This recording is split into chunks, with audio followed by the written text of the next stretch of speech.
Bom, pessoal, boa noite para todos. Sejam bem-vindos hoje aí na nossa especialidade de vendas. Acredito que todos me conhecem, né? Eu sou a Bruna e a gente vai fazer essa especialidade. Eu vou passar hoje para vocês, então, a respeito das vendas. Fiquem bem atentos a todas as informações e depois a gente vai passar, então, a prova, que vai ter um pouquinho de tudo aí do que a gente vai falar, tá? Essa é uma especialidade aí que é uma oportunidade da gente aprender sobre uma profissão, né? Uma profissão que, na verdade, é bastante importante, muito importante, né? Que é a profissão aí do vendedor. Então, Arthur, você está perguntando mais ou menos que horas que vai acabar? 1 hora mais ou menos, tá? A gente vai ficar uns 40 minutos aqui, de 40 minutos no máximo 1 hora. Quem tiver alguma dúvida, quiser interagir, é até melhor que seja pelo chat, tá? E daí depois, mais no final, eu respondo as dúvidas, acho que talvez fique até mais fácil, para não ficar interrompendo, tá? Eu queria começar aqui perguntando, e daí vocês anotam aqui no chat, quem já vendeu alguma coisa? Alguns de vocês já venderam alguma coisa? Gabriela falou que já vendeu. O que você já vendeu, Gabi? A Estela também. A Estela trabalha na loja, né? Gustavo, olha só, vários de vocês já venderam alguma coisa. Vende a comida, olha só. A Michelle já falou que é péssima nisso. Sabe que vendas, né? Foi o meu primeiro trabalho. A primeira coisa que eu vendi, eu tinha 9 anos de idade. Então, a minha irmã, ela vendia alguns produtos do Paraguai, brinquedo, material escolar, produto de beleza. E tinha muita coisa interessante e eu levava para a escola, para mostrar para os meus colegas. E aí eu vendia, né, algum brinquedo, ou vendia algum material escolar, caneta, lapiseira, diário. E foi assim que eu comecei. Tinha 9 anos e já levava alguns itens para vender na escola. Aí, o que eu ganhava com isso? Sempre que eu vendia alguma coisa, a minha irmã me presenteava com alguma coisa. Ela deixava eu escolher algum produto para mim, algum brinquedo, alguma coisa, né? Aí, depois de algum tempo, né, eu comecei a ganhar algum dinheirinho com isso. E foi assim durante muitos anos. Eu já vendi um monte de coisa, tá? Desde produto de beleza, desde coisas relacionadas à alimentação, lanche, bombom, enfim, né? Então já teve muita coisa. Essas revistas, né, esses catálogos de Natura, Avon, Demilus, já vendi uma porção de coisas. Então, eu sempre tive, né, durante muitos anos, um trabalho de vendas de maneira informal e também já fui uma vendedora formal, né? Trabalhei como vendedora de maneira formal durante 5 anos numa corretora de seguros, né? Isso faz algum tempo também.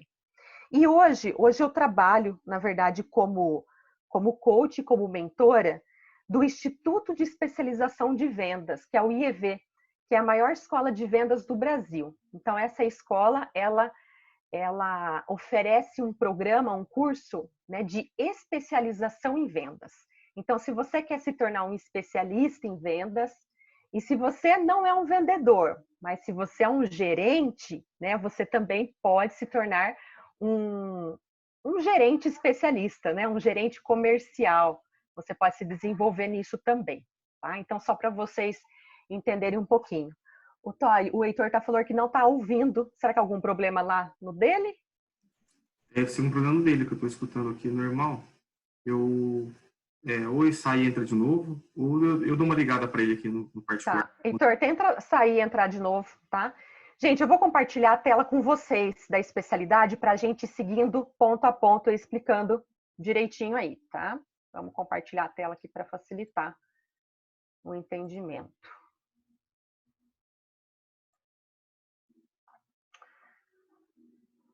Todo mundo está enxergando a tela? Tá ok, né? Bom, uma das primeiras coisas aí, então, está relacionada à responsabilidade de um vendedor cristão. Deixa eu só mudar a visualização aqui, senão eu não consigo ver.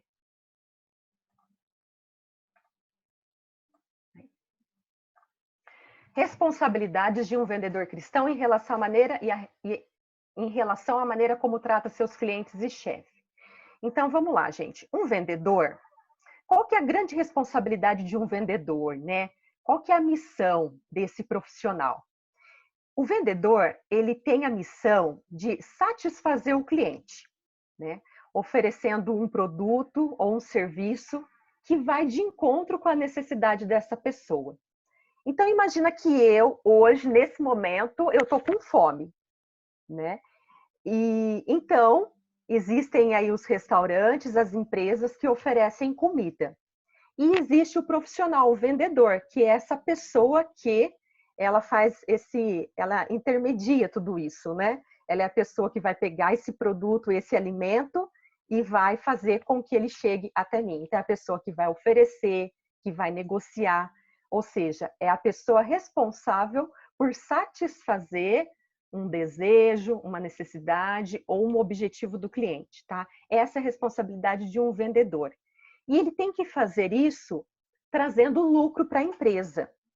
Porque imagina que eu, como vendedor, eu vou vender um alimento, tá? E o preço, né, o custo desse alimento é R$ 10. E eu preciso vender por 15. E aí eu pego e falo assim, quer saber, tô com dó, vou dar desconto, vou vender por 10. Né? O que que acontece? Eu estou vendendo por R$ 10, eu estou satisfazendo esse cliente, só que eu estou fazendo uma venda que não está trazendo lucro para a empresa, né? E daí, como é que a empresa vai se sustentar? Como é que ela vai crescer? Como é que ela vai pagar os funcionários, pagar todas as despesas? Então, isso não é viável, isso não é sustentável. Então, um vendedor, ele tem que satisfazer o cliente, mas vendendo de tal forma que traga lucro para a empresa, né? Vender de uma forma sustentável, é isso que a gente fala, né? E esse processo de vendas, como que ele tem que fazer isso? De que maneira que ele vai lidar com os clientes e com o chefe dele? Então, eu anotei aqui que ele tem que fazer esse trabalho dele com empatia. Então, empatia é uma coisa muito importante. Por quê? Empatia é a gente se colocar no lugar do outro, né? É a gente sentir com o outro. Então, a gente precisa ser empático, né? A gente precisa entender o outro, entender a necessidade do outro, entender o que o outro está precisando. Não é aquilo que eu quero vender, é aquilo que o outro está precisando comprar, né? Eu preciso entender primeiro o que o outro precisa para depois oferecer o produto ou o serviço adequado para essa pessoa. Então, a empatia é eu me colocar no lugar do outro, eu ouvir o outro. Aqui tem uma palavrinha muito famosa na área comercial que se chama rapport. Opa, deixa eu voltar aqui. Rapport, tá? Essa é uma palavra que bastante conhecida no mundo das vendas. O rapport nada mais é do que a gente assim se conectar com a pessoa. Sabe quando a gente vai para a escola, primeiro dia de aula, e daí você bate o olho em alguém assim, e rapidamente você já começa a conversar com aquela pessoa, e aquela pessoa gosta das coisas que você gosta, e de repente ela frequenta também a igreja que você frequenta, então cria aquela conexão. Isso é rapport. E o rapport, ele tem tudo a ver com a empatia. Então a empatia é muito importante para o vendedor, porque ele precisa criar essa conexão com a outra pessoa, tá? Um outro ponto que é muito importante nesse relacionamento com o cliente e com o chefe é a verdade.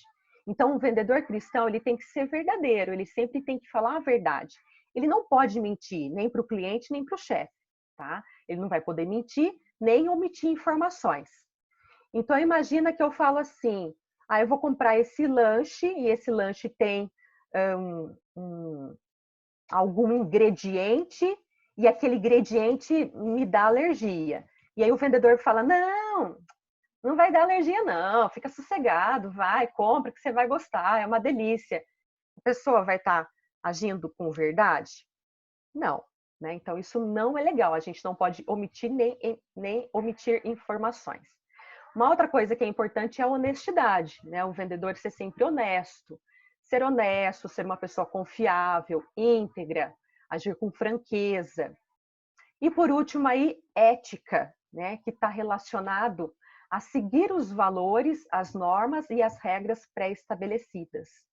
Tá? Quando a gente começa a trabalhar como vendedor dentro de uma empresa, é importante a gente já conhecer os valores daquele lugar, né? O código de ética, o código de conduta, né?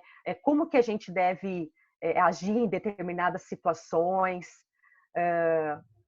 como que a gente deve agir para não prejudicar a empresa e também não prejudicar o cliente. Então, existe sempre um código de conduta, alguns princípios, alguns valores, né? E a gente pode chamar, então, isso aí, eu usei a palavra ética, tá? Para simbolizar esses princípios, esses valores.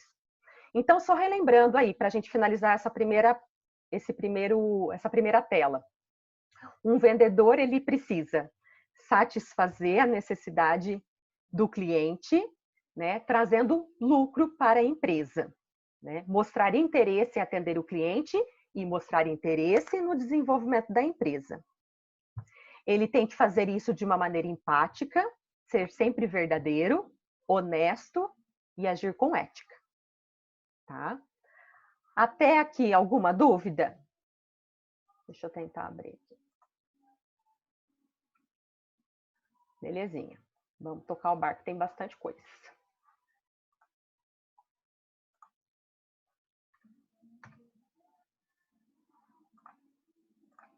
Um segundo ponto aqui, então, a gente vai entender agora um pouquinho como é que funcionam as vendas, né? Quais são os passos da venda?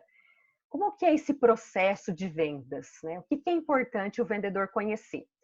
Então, aqui eu anotei 8 passos, 8 etapas do processo de vendas, que começa com o planejamento, depois prospecção, abordagem, levantamento de necessidade, proposta única de valor, negociação, fechamento e pós-venda.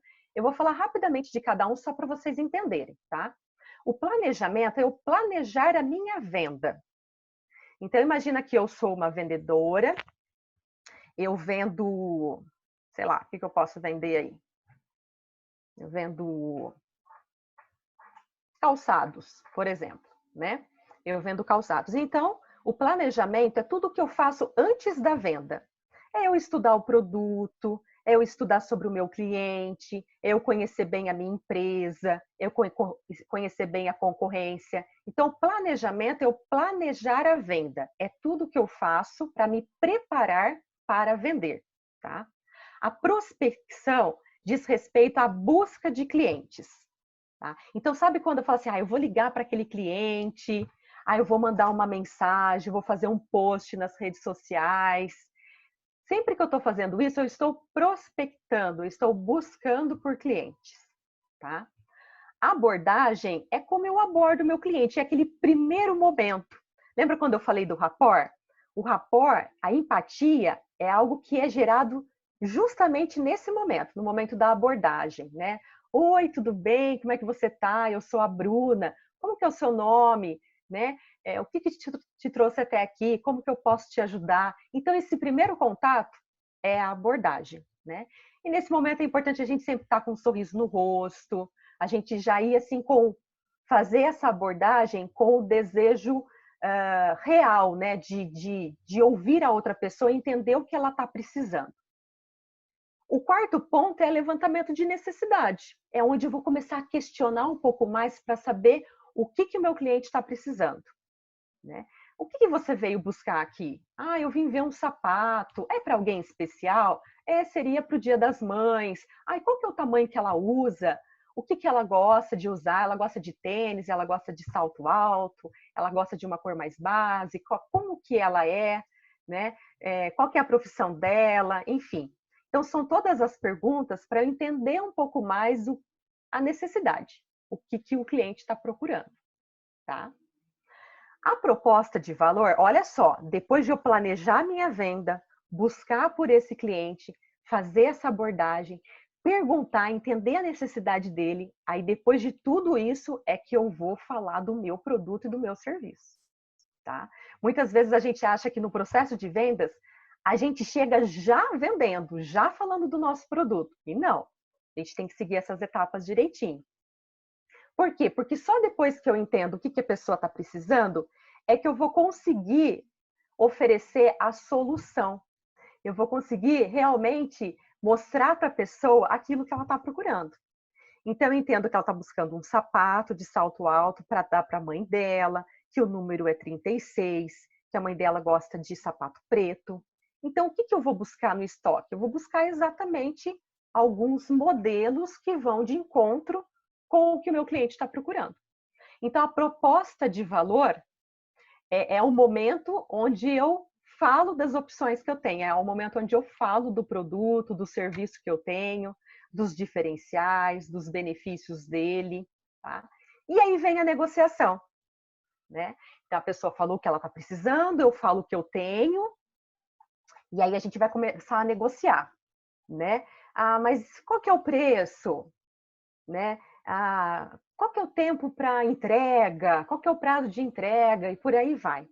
Nesse momento podem surgir algumas objeções, e já já que a gente vai falar disso, tá? Mas essa negociação é onde a gente vai ali chegar num acordo, e esse acordo tem que ser bom para ambas as partes. O fechamento é quando ficou tudo acertado. Ah, então legal, então eu vou levar esse sapato para minha mãe, vou fazer em 3 vezes, vou pagar no cartão, e ali o fechamento é onde que realmente a gente encerra.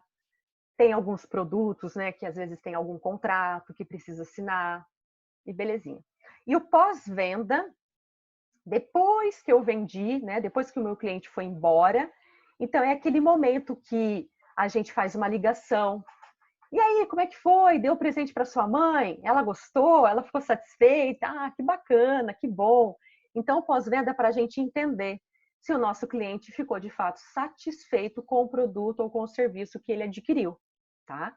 E também pode ser assim, o pós-venda pode ser um momento que a gente vai oferecer uma manutenção, tá? Então, dependendo do serviço, né? Dependendo do produto, enfim, daquilo que a gente adquire, pode ser que tenha uma manutenção depois. Então, o pós-venda é quando a gente faz uma manutenção, sempre depois da venda, um contato que a gente faz depois para saber da satisfação ou para saber se o cliente está precisando de alguma outra coisa, tá? Então, essas são as 8 etapas do processo de vendas. Aí, lembra que eu falei de objeções, né? O que é uma objeção? Então, imagina que eu atendi esse cliente, ele falou o que precisa, eu falei o produto que eu tenho para oferecer para ele, e daí ele me fala assim, então, mas eu vou dar uma pensadinha. Vocês já fizeram alguma vez isso? Entraram numa loja para comprar alguma coisa, e daí vocês falaram assim, vou dar uma pensada. Vou deixar para outra hora.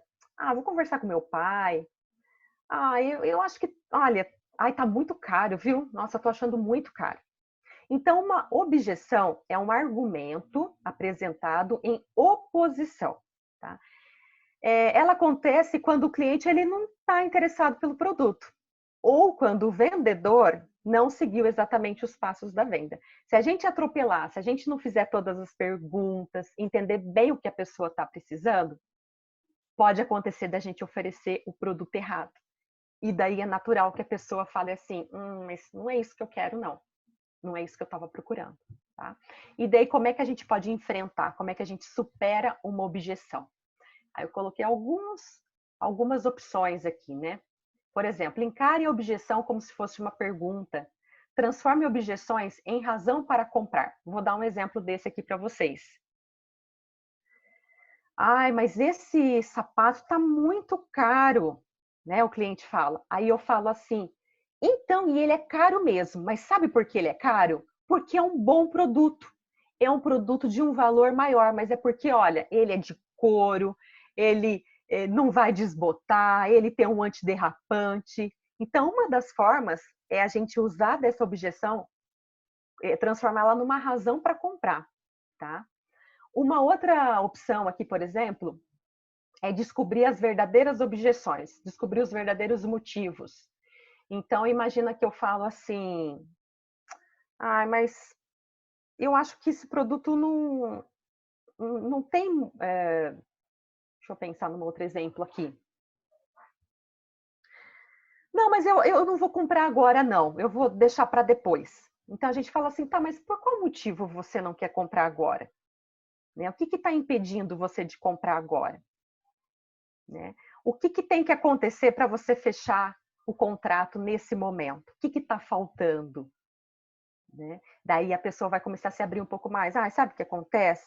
Eu precisava resolver alguma coisa antes, ou porque eu preciso estudar um pouco mais sobre isso, preciso conversar com alguém, né?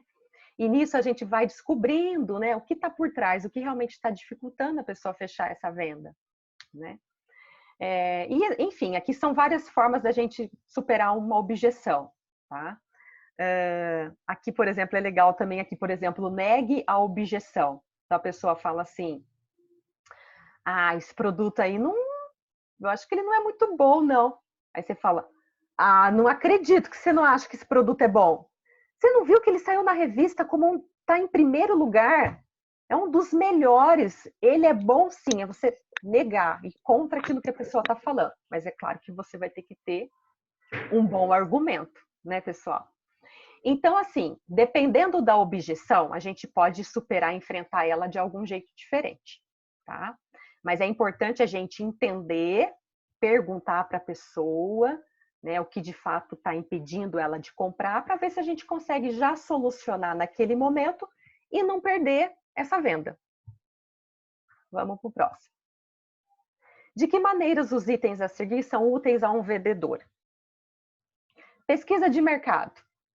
Fazer pesquisa de mercado, então, é importante para um vendedor? Sim, é importante para a gente conhecer realmente a região que a gente atua, conhecer o perfil daqueles clientes, né, para a gente checar a aceitação daquele produto, né? Será que esse produto que eu tenho é interessante para essas pessoas, para esses clientes, né? Será que lá no Nordeste dá para vender bastante gorro, né? Com certeza é um produto mais adequado para vender lá no sul, que é bem frio, né? Enfim, então é importante fazer a pesquisa de mercado para a gente conhecer realmente o mercado, a gente conhecer as pessoas, os clientes e saber se aquele produto vai ser aceito por aquele público. Treinamento e conhecimento sobre produto ou serviço. É algo importante para o vendedor? Com certeza. Né? Ele precisa ter conhecimento daquilo que ele está vendendo. Entender as características, como que funciona, né? Para ele explicar direitinho tudo para o cliente. Né? Fazer uma venda, como a gente falou, em cima de verdade, de uma maneira honesta. Então, o treinamento e o conhecimento sobre o produto e serviço é muito útil, muito importante. Visitar a fábrica ou o escritório sede da empresa que fabrica o produto ou oferece o serviço. É importante também ele saber, né? Imagina que eu vendo então sapato. Será que é interessante eu visitar a fábrica desse sapato? Com certeza, né? Vai ser muito útil também para eu saber como que é feito, que material que é utilizado. Quanto mais informações eu tiver, melhor vai ser essa venda, essa negociação com o cliente. Né? Eu vou ter mais argumentos. Visitas subsequentes a clientes novos. Isso é importante? Com certeza.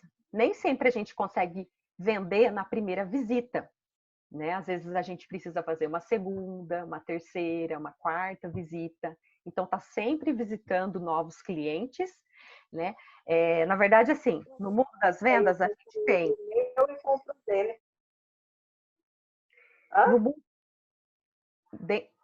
Tem alguém, acho que está com o microfone aberto.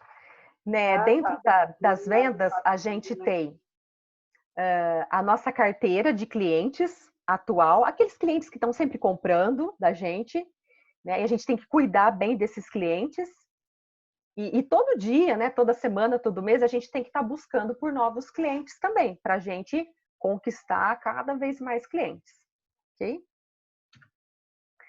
Próximo aí. Usando informações reais ou hipotéticas sobre formação e experiência, escrever um currículo. Tá, eu vou explicar aqui para vocês também.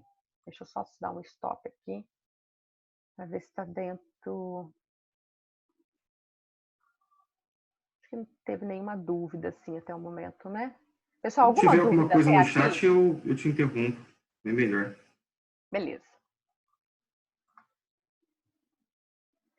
Aqui, gente, é em relação a currículo.